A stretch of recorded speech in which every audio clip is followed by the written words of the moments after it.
Centro Santa Fe.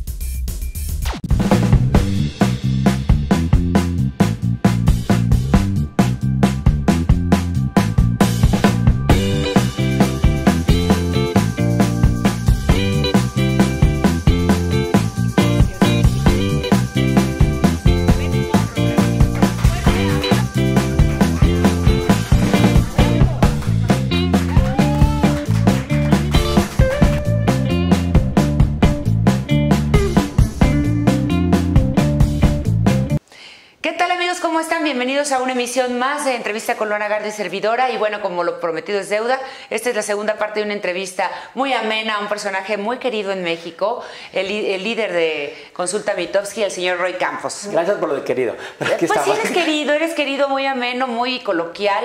Y yo creo que eso hace que la gente tenga más confianza también en el momento que tú dejas ir una. Mira, me tiene confianza el que quiere tener confianza. Porque aquí en el asunto político es muy complicado. Sí, debe ser. Y más con una polarización. ¿Qué me refiero a polarización? Nadie en México acumula el 50% de opiniones positivas, ningún político. Entonces hay tanto partido político que el que más tiene un 30%. Bueno. Claro. Entonces, si tú hablas bien de tiene el 70% que dice, está en contra de lo que dices. Pero dices, no, hablo bien, no, habla mal. Sí. Entonces tienes ese 30% que te odia. Entonces nunca, mi regla ha sido, digo lo que es.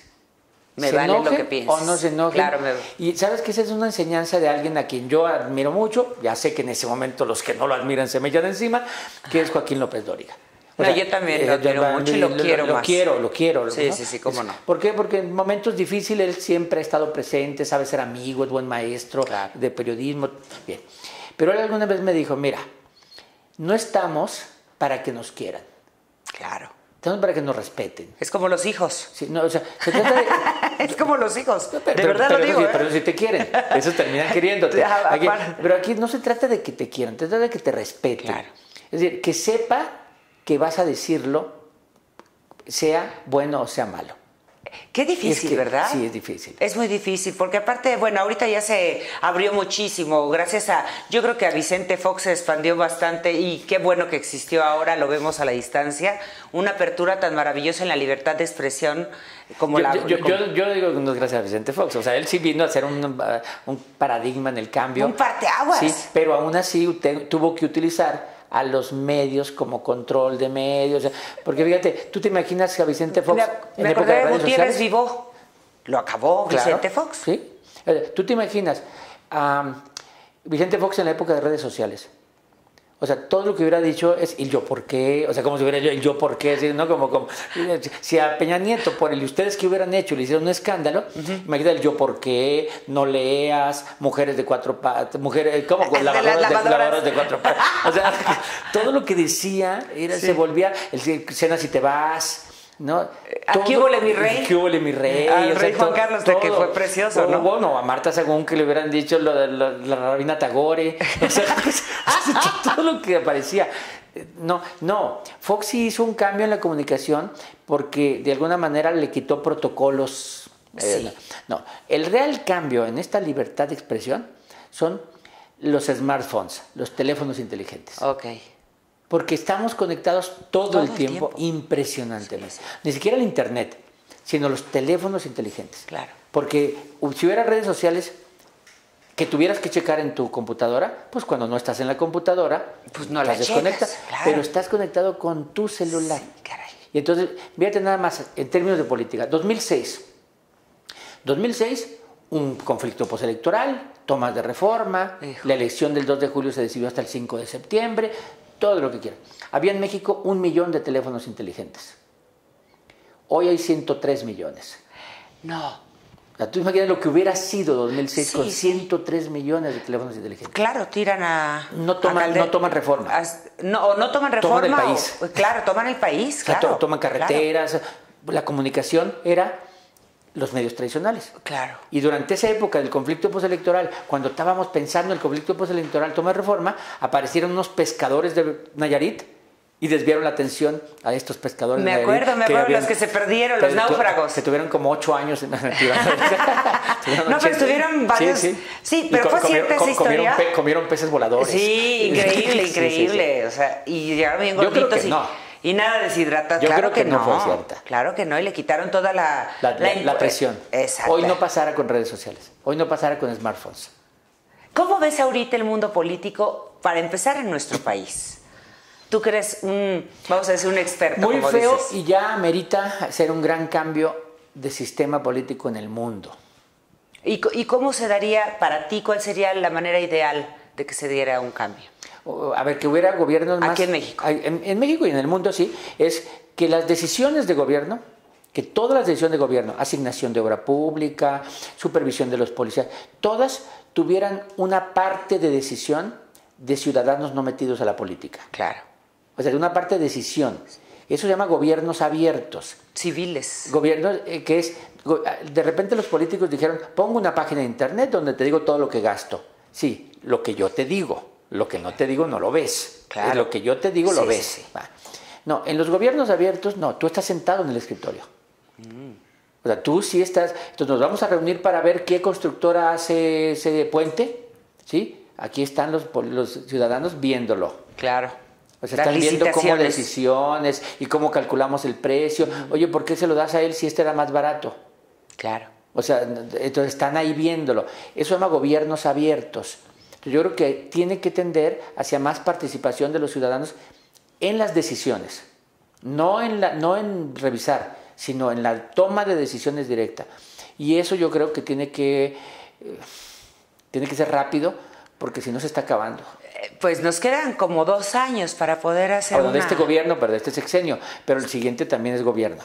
Sí, claro, pero fíjate una cosa. O sea, ahorita yo creo que acaba de cambiar el mundo hace el día 20 de enero.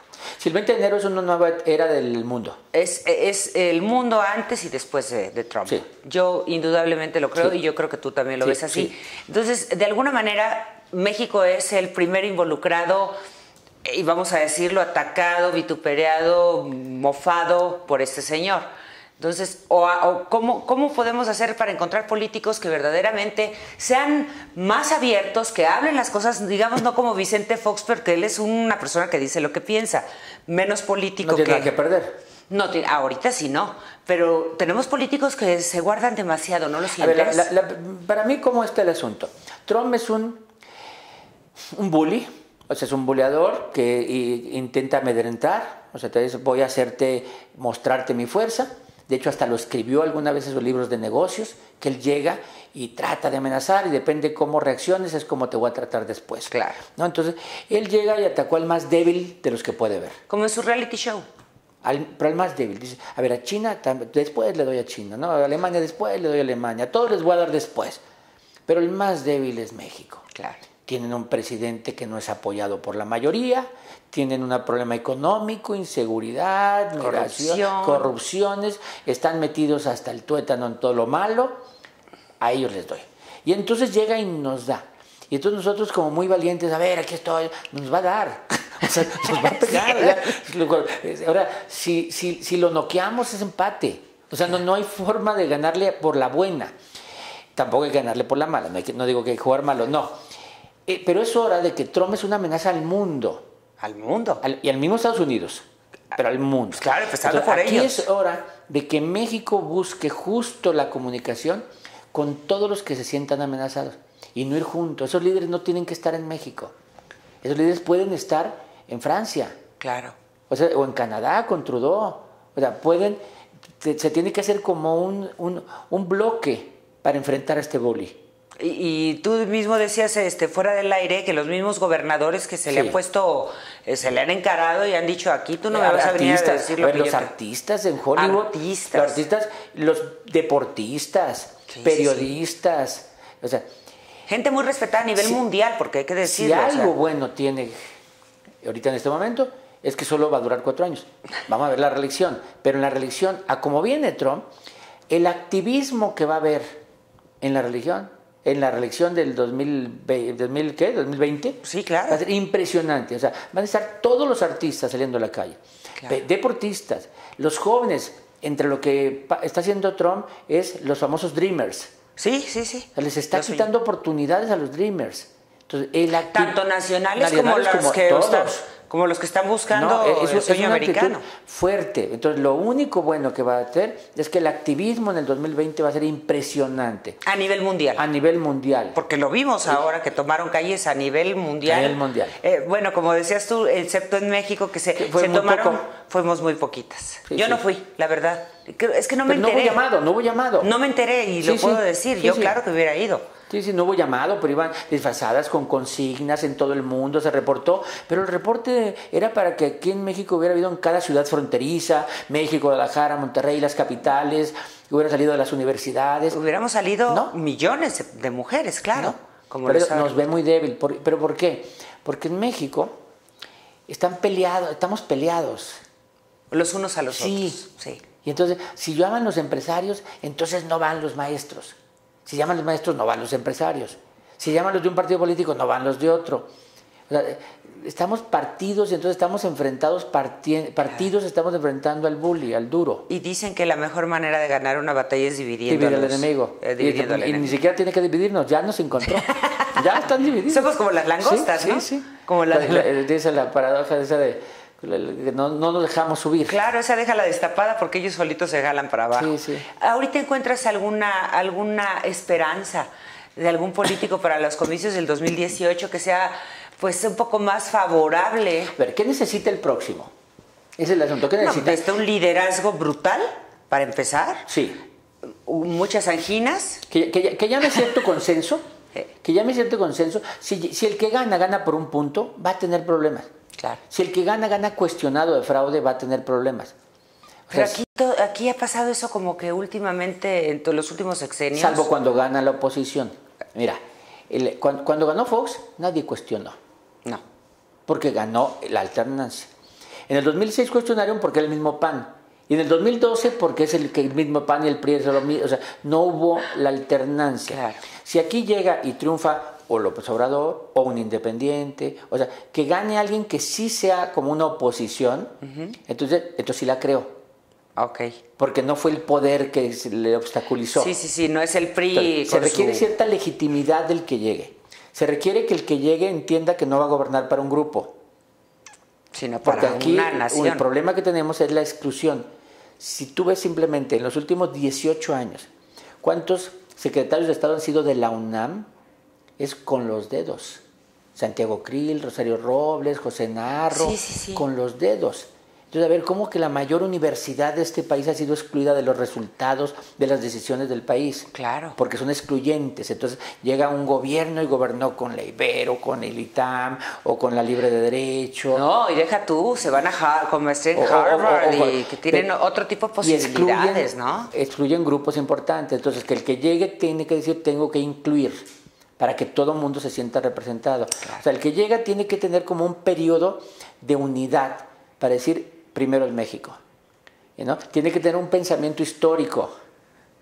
Hay que trascender de 6 años. Y que se le olvide el dinero. Híjole, es que ¿tú encuentras algún...? Yo creo que hay varios. ¿Sí? Yo creo que hay varios que cuando ya planteados en este problema ven la oportunidad de aparecer en los libros de historia. Entonces, dice, no, pero ¿dónde están? ¿Quiénes son? El dinero... Te pregunto a ti porque tú eres la persona creo que más que sabe más de este particularmente, tema. A ver, por ejemplo, ¿A ti personalmente yo creo, por ejemplo, de muchos, no sería el único, pero creo que López Obrador no está peleando por dinero. O sea, ya fue jefe de gobierno y no le conocimos que llegó a robarse el dinero para hacerse casas ni nada. Pero yo creo que además de él habrá otros también, ¿no?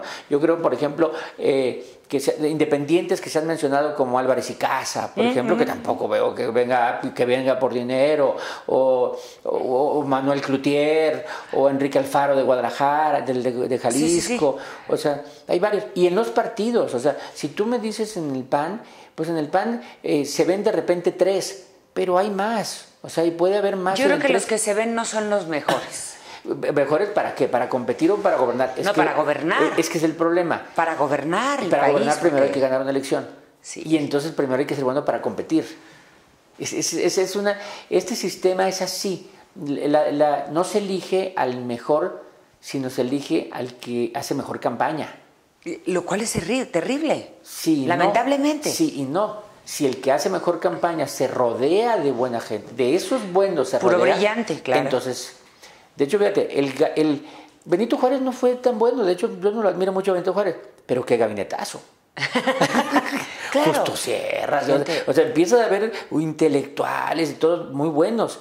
Pues qué gabinetazo. El mismo gabinete de Salinas de Gortari. Cuando tú ves el gabinete de Salinas de Gortari, dices tú, Pedro Aspe. Pero ahí sí él era brillante, ¿no?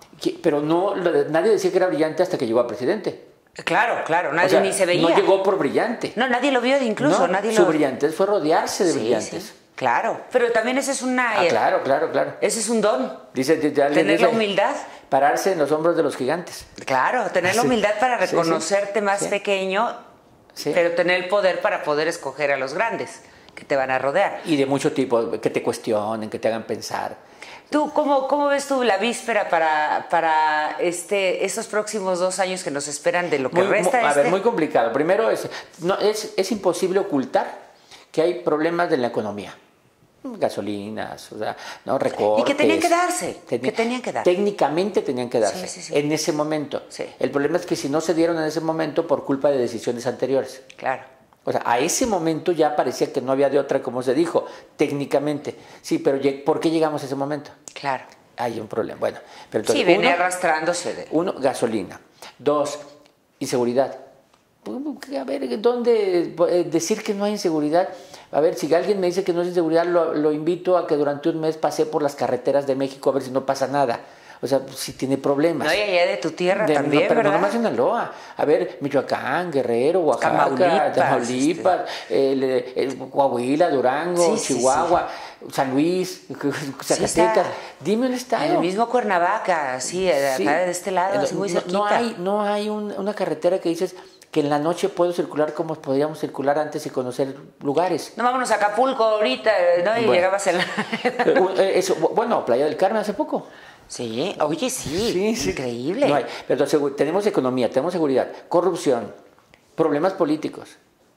No, entonces, ¿cómo espero en los últimos 2 años? Uno, no espero que tengamos un presidente amado. O sea, ya su nivel de polarización y de impopularidad acumulado hace que sea muy difícil que suba. Entonces vamos a tener un presidente que no va a ser muy amado, lo cual va a hacer que arrastre a su partido, y eso a que arrastre a toda la clase política. Claro, o sea, porque ¿quién va a votar ahora por el PRI? Sí, ahorita da pena decir soy político en este momento, ¿no? O sea, bien. Pues ya desde hace unos años, ¿te acuerdas? Mi papá es pianista en una casa de citas. Sí. Entonces, ¿por qué? Me da pena decir que es diputado. Claro, es cierto, pero es cierto. Sí es cierto. Sí, pero hoy sí es mal visto, ¿no? Luego, tampoco una insensibilidad de una clase gobernante empresarial también. O sea, una insensibilidad, ¿no? Cuando te dicen, es que estos, pues quítalos a fuerza, quítalos de la calle, golpéalos, que sabe qué. Está bien, no me gusta que estén tapando la calle, pero tampoco me gusta que los estés golpeando. Claro. ¿No puedes platicar mejor? Sí. O sea, es que no entienden razones.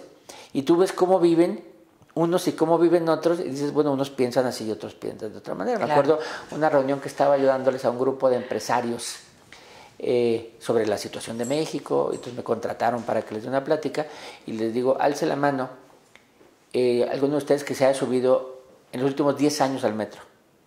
Nadie. Sí. Digo, les falta oler a México. Hijo, sí. Pero, o sea, porque México pero tienes huele. razón, claro, es una insensibilización, pero está en todo. Está en todo, en la clase económica, política, social, incluso en la misma sociedad. En la misma sociedad, o sea, aquí hay razas, ¿no? Nos manejamos por estatus, somos muy, somos tremendosos. Y eso es normal.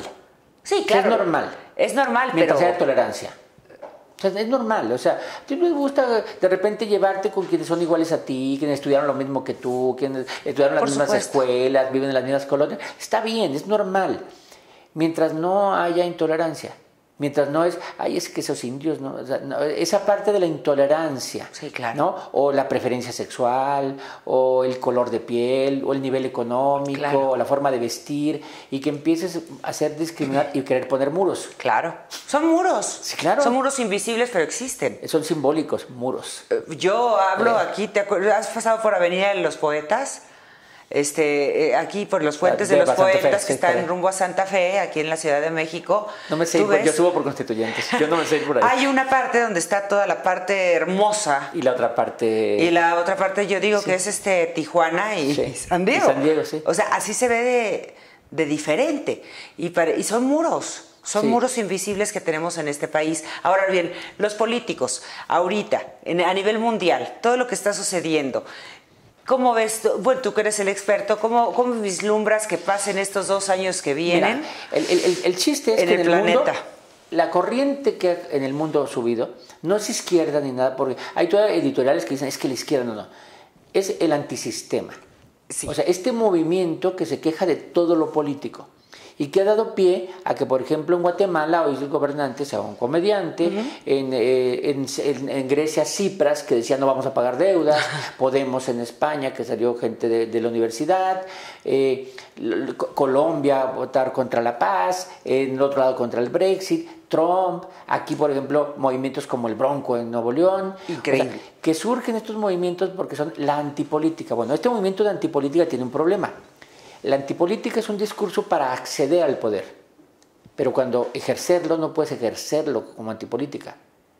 Para ejercer el poder tienes que ser político, ¿no? ¿Qué es lo que le va a pasar a este cuadro? A la mayoría, de hecho a Trump le va a pasar tarde o temprano, Claro. si quiere seguir gobernando sin política, ya le están renunciando funcionarios, los diputados van a empezar, los alcaldes en contra, porque hay que hacer política. Claro. O sea, hay que platicar, hay que consensar. No es lo que yo quiero. Bueno, ¿qué va a pasar con estos movimientos antisistémicos cuando lleguen al gobierno? ¿Y qué va a pasar con la gente cuando el antisistema los defraude? ¿Va a volver a la política o va a buscar algo más extremista? Y eso extremista puede ser anarquía. Claro. Entonces sí hay como un movimiento de peligro de hacia dónde vamos. ¿Tú crees que, bueno, no, lo mencionaste en un escrito que hiciste que se llama Vientos de Guerra? Sí. Vientos de Guerra. Una columna, perdón. ¿A qué te referías? A ver, al asunto de la relación México-Estados Unidos a partir de Trump. En ese momento cambia la relación. Su campaña fue una campaña agresiva contra los mexicanos, una campaña donde nos dijo violadores, etc. Una campaña donde su principal promesa fue hacer un muro. Una campaña donde parece que acierta, donde dijo los empleos se los llevan a México. O sea, una campaña, pero alguien decía, el mismo López Obrador en alguna entrevista dijo, no, tampoco se pongan tan estrictos, es campaña. Ajá. O sea, es campaña, está convenciendo a sus votantes. A lo mejor hasta él mismo dice, pues yo también Las uso esos campañas, recursos. Se ¿no? vale en campaña Claro. decir lo que quieras, ¿no? Decía Bill Clinton, la campaña se hace en poesía, el gobierno en prosa. Ah. ¿no? O sea, entonces la campaña enamora. Claro. ¿no? El gobierno Claro, tienes que trabajar. Bueno, bonito. pero resulta que al llegar está haciendo lo que dijo. O sea, está haciendo, o sea, leyes ejecutivas que es, ya se está llevando a las armadoras generando desempleo en el Bajío, ya se amenazó a las farmacéuticas, amenazó ya con poner un impuesto a cualquier producto de México que llegue a Estados Unidos va a tener un impuesto adicional. Del 20%. Del 20%, ¿no? Para que los productos mexicanos paguen su impuesto, con eso paga el muro y además compitan en desventaja contra los productos que hacen ellos. ¿Los pagaría México este 20% o se sube el costo del y lo paga el que compra? Lo mismo que con los vehículos. Dijo, los vehículos que se arman en México van a pagar un 35% de impuesto a Estados Unidos, pero es un 35% al fabricante y no al consumidor. Lo que dice él, va el impuesto sobre la utilidad, no al precio. De manera que no lo pague el que lo compra, sino el que lo fabricó. Y si lo paga el que lo fabricó, pues entonces es un impuesto a los empresarios mexicanos, claro, que están exportando para allá. Por supuesto. Entonces, sí empezó a generar, y entonces empiezo mi artículo de vientos de guerra diciendo, nadie lo dice, pero en el ambiente se siente uno de que hay alguien que nos está atacando. Claro. Que nos está permanentemente atacando, no nomás en acciones, en tono. Es un tono agresivo. Sí, sí, sí. Y entonces no puedes dejar de Te sentir señala. que de hecho México está emocional. O sea, tenemos coraje, tenemos odio, tenemos así como un sentimiento de que no podemos contra ese gigante. Entonces hay un sentimiento y eso nos tiene que llevar como a unirnos porque a todos nos está dando. Y nos va a pegar a todos. nos Y está va a dando. subir el costo de todo, porque es un hecho. O sea, ahorita, por ejemplo, Trump, la visión que tenemos nosotros los mexicanos es que no va a pasar nada, es un hablador, lo que bien decías y todo eso. ¿Tú crees que él va a resolver todo con decretos? Mira, Porque él ahorita está llegando a ejercer como el decreto, mi ¿no? visión es, en el mediano y largo plazo, puede que nos recuperemos y nos vaya mejor. Pero el mediano y largo plazo. ¿Por qué? Porque tenemos que encontrar alternativas, otros mercados, vamos Activar a ver nuestra propia economía. ¿está bien? O nosotros mismos cuidarnos, Claro. empezarnos a abrazar. Claro. O sea, empezarnos a abrazar en esta tragedia, un abrazo, no físico, pero un abrazo al migrante, entenderlo, que llega mal, que llega golpeado, empezar a abrazar al mexicano, ¿no? Y que empecemos poco a poco a consumir más productos mexicanos, desarrollar industria mexicana para México. Entonces creo que en el mediano largo plazo, digamos, ¿se acuerdan cuando llegó? Ahora sí que nos hubiera llegado alguien en este momento, Claro. pero nos agarra en un momento débil. Y el mediano y el largo plazo va a llegar, pero tarde, mientras muchos van a estar perjudicados. Decía Marx que en el largo plazo todos vamos a estar muertos. Sí, claro, claro. Entonces cuando decimos México en el largo plazo le va a ir bien, sí, pero a lo mejor no lo vemos. A lo mejor, pero yo creo, Roy, que es una buena oportunidad también para para reactivar la economía interna del país, ¿no? Sí. Bien dicho tú, que nos abracemos todos y que de repente voltemos a ver el campo que está totalmente olvidado en nuestro país y que era una de las industrias más importantes a nivel mundial en Se nos acabó la exportación. gasolina, la gallina de los huevos de oro. Pues claro. Se nos acabó. Oye, ya importamos maíz. 75% de la gasolina que consumimos se la compramos a Estados Unidos. Lo cual también por ahí nos pueden dar en la torre. Muy fuerte porque aunque el precio de la gasolina es un commodity, es un precio internacional, pero si él decide de repente, a ver, si estamos en una guerra comercial, no les vendo gasolina. Imagínate. En México hay gasolina para 3 días. No, ¿en serio? Sí, o sea, en México hay para 72 horas de consumo de gasolina. Está llegando permanentemente. Pero si digo, no les vendo gasolina, es una economía de guerra. Absolutamente, Por eso- paralizaría México. Por eso hay vientos de guerra, para mí hay unos vientos de guerra. Y tienes toda la razón, yo creo que sí se está dando. Nos tenemos que ir a un pequeño corte, estamos platicando con Roy Campos, ahora hicimos este bloque de 15 minutos, pero ¿ya se terminó? Ah, ya vamos a terminar el programa.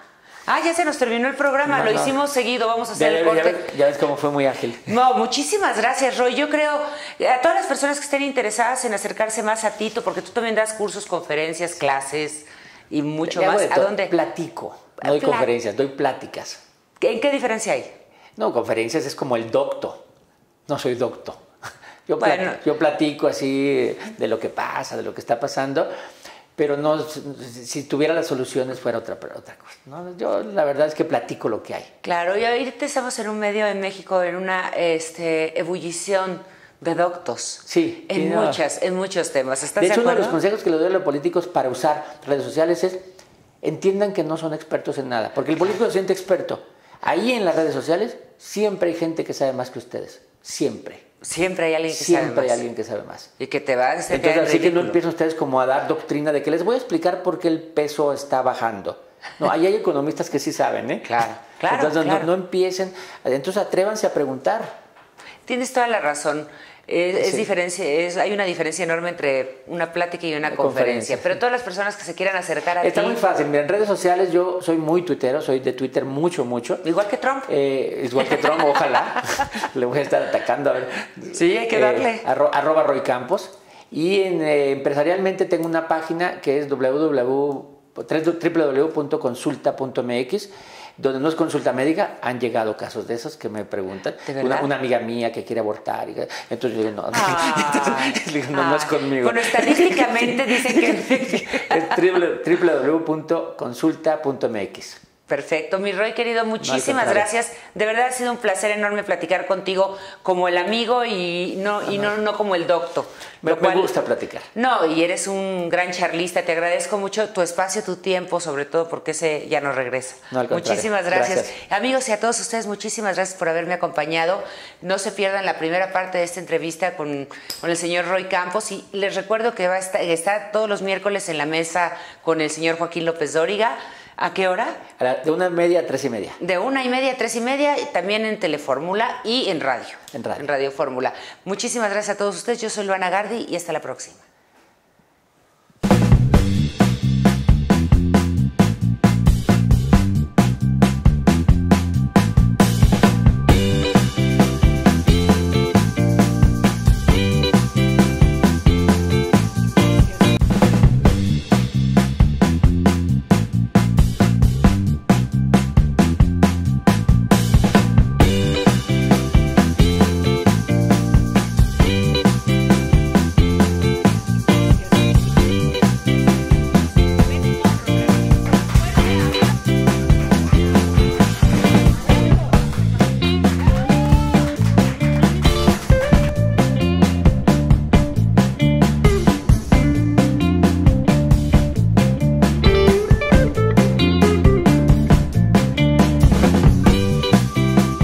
Centro Santa Fe.